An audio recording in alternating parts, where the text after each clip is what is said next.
Welcome back, guys. This message is for Cancer, Sun, Moon, Rising, Venus, North Node.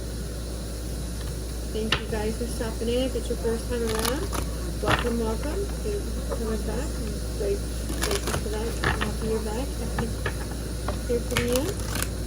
Right, this full moon is falling into your 8th house of emotional bonds, right? So, talking about emotionally, how can you trust yourself? How can you trust in your destiny? How can you offer yourself up? And then this one is number 2, trusting in destiny. So how can you speak up in terms, right, of joint resources and whatever makes you most comfortable? How do you care for your loved ones while trusting in your destiny by trusting in empathy as a sacred gift for you, right?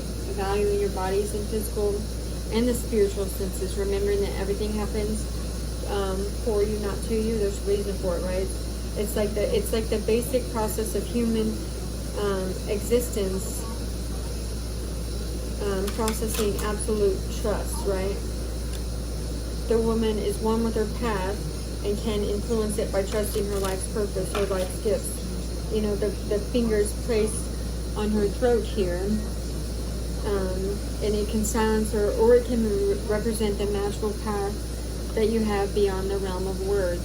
Opening up the throat chakra, opening, and see these, it looks like there's stuff coming out, opening up the throat chakra to allow herself to, or himself to, express everything, right? And this implies to everything running in a destiny. What is this? Like everything running its proper course, you know, unfolding how the universe wants it to be exactly, or how God's source wants it to be, and accepting, you know, the best to happen, having awareness of the suffering in the world, the changes in the world, the challenges that we face, going forward in consciousness. So this is for Cancer, again, Cancer, Sun, Moon, Rising, Venus, North Node. Okay, and this is talking for us to align with the universal flow of our personal dharma, which is our purpose. Really? Meditating on concepts of destiny, life purpose, even if they don't make a sense. Naturally healing yourself, and how that can help you heal others.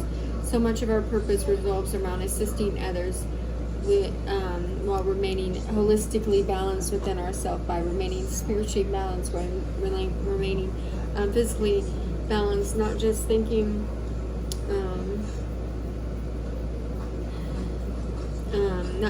that you're always helping other people, but remain balanced in your own life.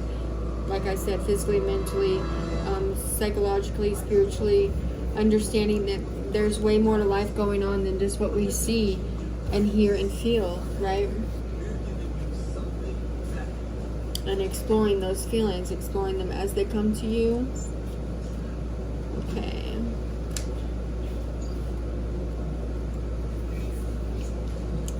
If you need to cry, crying through them, right? Staying with love. Okay, and then we have here citrine, clarity, the sun, number 18. Okay, so this is revitalization, self-expression, release, lining ourselves energetically and emotionally as we seek clarity that gives strength and purpose, navigating the highs and the lows of our life. Again, navigation of the highs and lows. Where's that compass leading you? Providing that beacon of strength, that beacon of hope. Calling in that abundant birthright, right? The sense of clarity, that sense of awareness, that you getting rid of the feeling that you're out of control. But more often, you know, it's not the sense of powerless or lack of direction. You know, it's a belief that things are happening to you and not for you. They are happening for you, right? It's that I make space to acknowledge and revitalize my inner strength, my inner knowing, my inner workings. Taking a moment to consider your space for yourself, reorganizing and connecting with this soul motivation. Why are you allowing your ego to jolt your perspective with thoughts of powerlessness? that's not allowing you to trust in your destiny and trusting in the things that you have going on right now? How can you set up boundaries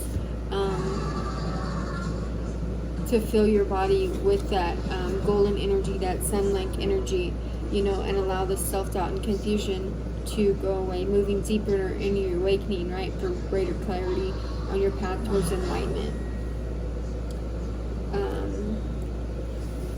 Also calling in that abundance. Abundance is also part of your destiny, right? It's a part of everybody's destiny, but the part of your birthright in your astrological chart at this time that shows you, that gives you the clarity if you need to get a new birth chart, or to get a birth chart and work out the inner workings of it and see how this affects you, right? Even more, right? What is you need to trust? What is that shadow work that's going to help you to trust yourself, to trust your destiny, to trust the things that are going on around you, and trusting that it's safe for you to receive, having those dreams of abundance, those dreams, releasing any kind of vows that you've taken that have cut you off from the world, or ways of thinking, everything. Then we got clearing debts. Your self-care involves removing the heavy burden of financial and emotional debts from your life. You already feel lighter and freer just by facing this topic and making a plan to clear present obligations and avoid future ones.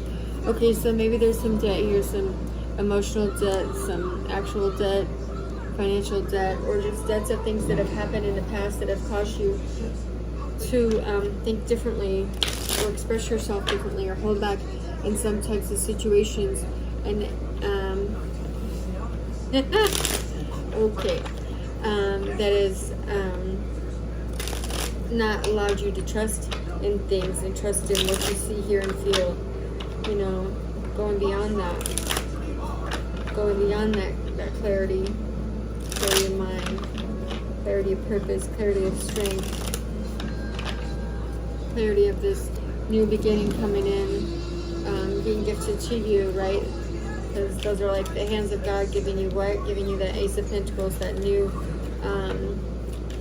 financial endeavor that you need, that clearing of those vows of poverty, if you have vows of poverty from or any kind of ways that you were in your past life that were creeping in, karmic ties, karmic timelines.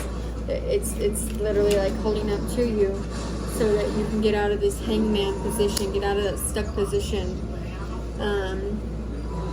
and move forward, right? Move forward with your empathic strength intact. Move forward with your love intact. Move forward with all ways of being. Then we have the Lovers. So yeah, move forward with you. And that's the number 6. We have 6, 12, and 1 now, breaking down to 3. So those all numbers could be important. Then we have the Hierophant, number 5, with the 5 of Pentacles came out at the same time. So big changes here in your financial specter. That's the shadow work that I'm seeing mainly for this little cycle here, is to let go and how you see debt. And that's all kinds of debt in your love life that you feel maybe somebody has wronged you, or you have wronged somebody. It's that forgiveness, that inner forgiveness, that outer forgiveness, that inner standing and outer standing, the clarity, allowing the clarity. And then we have 9 of Pentacles, again with that energy of being that sexy, single, independent type, divine feminine type energy, integrating that in with that spiritual identity that you have, right? With the spiritual identity, with the sexual identity, with the Lover's card. It's allowing yourself to be sexy, spiritual, put together, independent, and inclined in all these ways, spiritually inclined, not seeing the glass, it doesn't matter if you see the glass half full or half empty, it's all the same, right? It is what it is. Okay, and then we got like a moth to a flame, right? So coming in forward and magnetizing yourself to this lover, right? And not feeling like you're stuck, or like it's not working out for you. Somebody also wants to fight about a situation coming on with like that 5 of Pentacles, or there could have been some kind of situation where somebody had sex in public or something, because I just heard stroke me in public. So I don't know what that is. So, yeah. And it's like, and goosebumps. I get goosebumps every time, right? Okay. So this person can get goosebumps around you, you can get goosebumps around them. It's like, but being the love that you want to receive, or knowing that love isn't selfish, it isn't self-seeking, it isn't conceited, it's logical, right? It's deserving. It's that give and take, receiving in all areas. It's not feeling like you're left out in the cold here, or like you're just being suspended, hanging in one situation here. It's all encompassing, embracing. It's given by the hands of God, right? Also healing with laughter. Healing with laughter. Somebody else could be in like a unicorn type relationship, and I guess that's like where you have a couple and then they have like a set third party, and this could cause conflict. This could cause that hangman or that Five of Pentacles type energy where you feel left down in the cold, like you're following something, but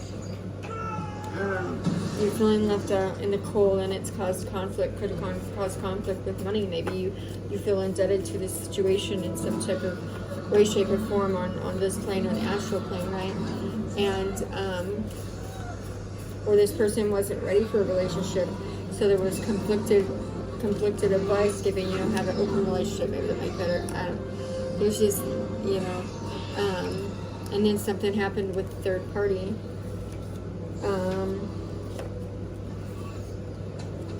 Somebody could also be losing weight or gaining weight. Oh, that's funny. I said something about goosebumps and this came out. Your touch simply gives me goosebumps at the slightest brush. That could be you or this third party. Lucky you're not at the top of my get dead list. But yeah.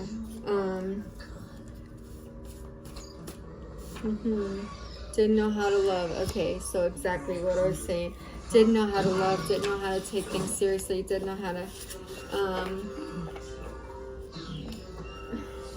didn't know how to love properly and come into union.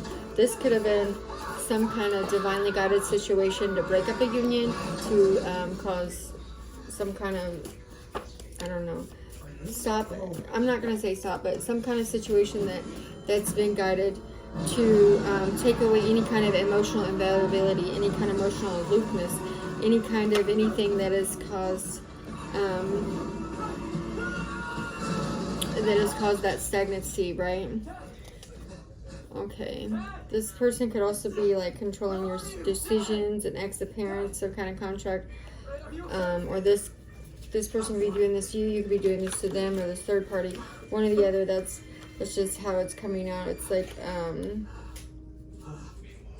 but there could be some inheritance coming towards you, or some type of, or this is a dangerous couple, or something about a dangerous couple and an inheritance is what I'm hearing, right? And alternate races, so you could be different races from this person. I don't know, that's just what I'm getting. But this person or you are questioning, like, what can they do, who they are, what can you do to make them stop doing these behaviors, or something like that. That's just what I'm getting. So clearing that, any kind of debt that you see that in those things is what the focus for this moon cycle, having that climate of acceptance, that climate of love, that climate of forgiveness, that climate of awareness in all things, in all situations. Okay. It says, I'm not available. I feel you even though we're apart.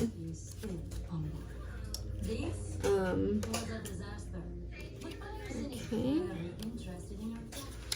What do we got here? It's time for me to heal now. And I wonder if you are happy without me. So these could be messages for any of these parties in this situation. We're just going to leave that at that. And then on the bottom it says we need to let each other go. So however that resonates with you in your situation, I do hope that you have a great month and a good day. Bye-bye.